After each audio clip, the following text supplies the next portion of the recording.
Hello students, today we are going to learn a flowchart. Flowchart ये होता है, आप देख सकते हैं यहाँ पे एक पिक्चर है on the left of your screen which shows a process with several steps diagrammed here.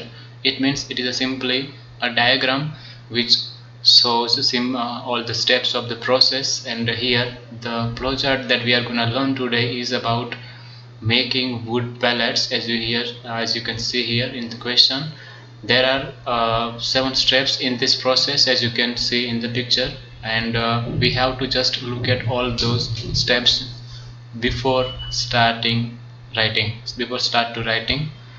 And here first step is sawdust arrives from sawmill, and as you can see here, the second step is then sawdust is hammered into fibers of uniform length in a hammer mill. Fibers are dampened with steam. Fibers are forced through holes in a pellet machine, forming into pellets. Pellets are cooled. Loose dust is vacuumed off, and the last step in which pellets are packed into 8 kg bags. So ये है जो 7 यहाँ पे steps है, आप देख सकते हैं. And the question reads, the diagram below explains the process of making wood pellets used to heat buildings. Buildings को हीट करने के लिए जो यूज़ होता है, जो चीज़ है, जो थिंग है, वो ये है वुड पैलेट्स जिसे हम कहते हैं, और उनका जो एक प्रोसेस यहाँ पे दिया गया है. तो ये किस तरीके से एक्सप्लेन करना है, उसका लेआउट क्या होगा, उसका introduction and body paragraph, overview, ये सारी चीज़ें हम देखेंगे आज के इस लेक्चर में. So let's head to the introduction and overview. As you can see here, we have written an introduction. The provided flowchart illustrates a process of manufacturing wood pellets used as a fuel for heating of buildings. यहाँ पे आप देखिए bottom में एक note दी गई है which reads, wood pellets manufactured by this process are suitable for use in both pellet stoves and pellet furnaces. Furnaces and stoves इस प्रकार के जिनमें पैलेट यूज़ होता है, इनमें ये वुड पैलेट्स यूज़ हो सकते हैं जो कि इस प्रोसेस से बनाए जाते हैं. तो ये है एक इंट्रोडक्शन हमारा. ओवरव्यू की अगर बात करें तो हमारा ओवरऑल ऑब्जर्वेशन फ्लो चार्ट में ये होता है, जैसा कि प्रोसेस में भी होता है. हम फर्स्ट एंड देन लास्ट जो स्टेप्स होते हैं उनको डिस्क्राइब करते हैं, उनको एक्सप्लेन करते हैं, and then we in brief talk about this all in between steps of the process. So overall, to manufacture pellets, sawdust is collected from sawmills in the first step. यहाँ पे first step आप देख सकते हैं, ये collection होता है sawmills में से. Then it is passed through some machines and processes. यहाँ पे जो in between जो steps है उनमें आप देख सकते हैं, यहाँ पे steam के द्वारा डैम्पन किया जाता है, भिगोया जाता है. यहाँ पे देन कूलिंग होता है, और इस दोनों स्टेप्स में, मतलब सेकंड एंड फोर्थ स्टेप में मशीन यूज़ होता है, मशीनरी यूज़ होती है. सो वो wrote in brief that it is passed through some machines and processes, and in the end में क्या होता है, pellets are filled into bags for selling करने के लिए ये बैग्स में 18 किलोग्राम के जो बैग्स होते हैं उनमें पैक कर दिया जाता है. The process constitutes 7 different steps and is straightforward, मतलब सिंपल है. ये आप देख सकते हैं प्रोसेस बहुत ही सिंपल है, और उन प्रोसेस का 7 स्टेप्स है जो यहाँ पे देख सकते हैं in the picture in flow chart. So ये हमारा ओवरव्यू एंड इंट्रोडक्शन है. अब बॉडी पैराग्राफ का जो लेआउट होता है वो इस तरीके से होता है कि जब भी आपके सामने कोई फ्लो चार्ट और प्रोसेस हो, आप उसको डिवाइड कर दिए, स्टेप्स को डिवाइड कर दें, और इस तरीके से आप अच्छा एक लेआउट बना सकते हैं. इस लेक्चर में मैंने फ्लो चार्ट के लिए जो लेआउट बनाया है वो ये है कि पहले जो 4 स्टेप्स है उसको मैंने फर्स्ट बॉडी ग्राफ में लिखे हैं, and then the left 3 steps I have put in second body paragraph. So let's read body paragraph 1. To begin, sawdust is collected from sawmills in the first stage and then it is shaped. अब उसको shape दिया जाता है जैसे ही उसका sawdust का जो collection होता है उसके बाद. The process of hammering is carried out in a way to make sure fibers reach uniform dimensions. यहाँ पे आप देख सकते हैं in the second step, sawdust is hammered into fibers of uniform length in a hammer mill. hammer mill में उनका hammering होता है, मतलब शेपिंग किया जाता है, और एक अच्छी सीट जैसा तरीके से कुछ ऐसा फॉर्म बनाने के लिए.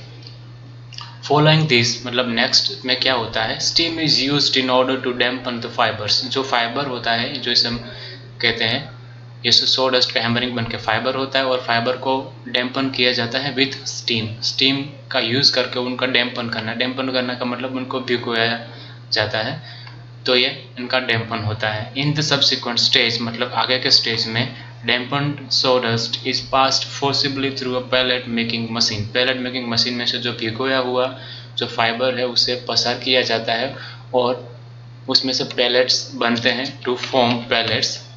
यहाँ पे आप देख सकते हैं word of pellet making machine, यहाँ पे दिखा है ये pellet machine. So pellet machine जो होती है उसमें पसार किया जाता है which has some holes and that holes are used to form pallets.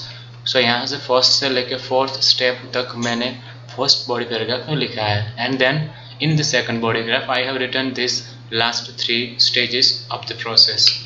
So in body paragraph 2 pellets are cooled, loose dust is vacuumed off मतलब रिमूव कर दिया जाता है, and pellets are packed into 18 kilogram bags. Now the adjacent process is to cool down wooden pieces, and for the purpose of extracting loose dust pellets are vacuumed off. Adjacent का मतलब होता है next following process is to cool down wooden pieces. अब यहाँ पे आप देख सकते हैं कि ये जो फाइबर जो वर्ड है, फाइबर में से ये पैलेट्स बनते हैं, और पैलेट्स वुडन पैलेट भी आप यूज वर्ड कर सकते हैं, पैलेट्स भी कर सकते हैं, और यहाँ पे आप सिनोनिम उसको पैराफ्रेज करके वुडन पीसीस भी कह सकते हैं। पीसीस इसलिए क्योंकि वुड जो है वो मटेरियल नाउन है और आप उसको पीस वर्ड यूज कर सकते हैं, मतलब उनके टुकड़े जो होते हैं वो। सो The adjacent step is to cool down wooden pieces, उनका कूलिंग होता है यहाँ पे, and then for the purpose of extracting loose dust, loose जो डस्ट होती है उसको रिमूव करने के लिए pellets are vacuumed off, उसका वैक्यूम के जरिए उसको उसमें से लूज डस्ट निकाल दी जाती है। यहाँ पे आप देख सकते हैं सेकंड लास्ट जो है वो स्टेप में। Finally as this wooden pallets are ready for selling, जो रेडी होते हैं सेलिंग करने के लिए, सेलिंग उनका होने के लिए वुड पैलेट्स प्रिपेयर कर दिए जाते हैं। They are packed into 8 kilogram bags, उनका जो पैकेजिंग होता है वो 8 किलोग्राम के बैग में होता है, और 8 किलोग्राम के बजाय आप यहाँ पे ये भी लिख सकते हैं कि 40 pound bags. Pellets manufactured by this method are befitting to be used as a fuel in stoves as well as furnaces for heating। यहाँ पे जो इस मेथड से जो मेथड का इस्तेमाल करके जो वुड पैलेट्स बनाए जाते हैं वो यूज़ किया जा सकते हैं कहाँ पे, palette स्टव्स and palette furnaces.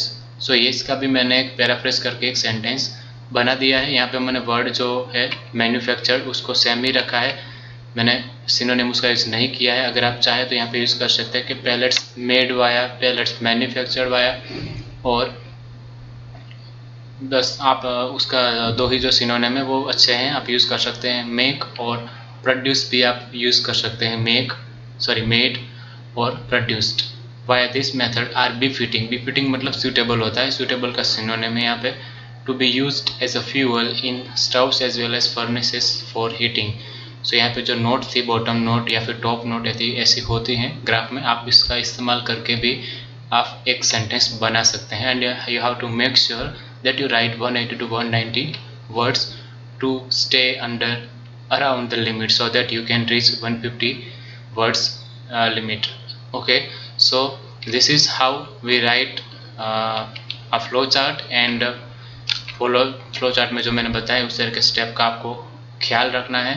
And खास ये आपको ये चीज़ याद रखनी है कि आप जो ओवरव्यू लिखते हैं उसमें फर्स्ट एंड लास्ट स्टेप के बारे में लिखना है, एंड देन इन बिटवीन जो स्टेप्स हैं बीच के उनके बारे में भी कुछ आप लिख सकते हैं। And this way you can write the best flow chart for your writing module of IELTS exam. Okay, so that's it for flowchart, and we'll see you in another lecture.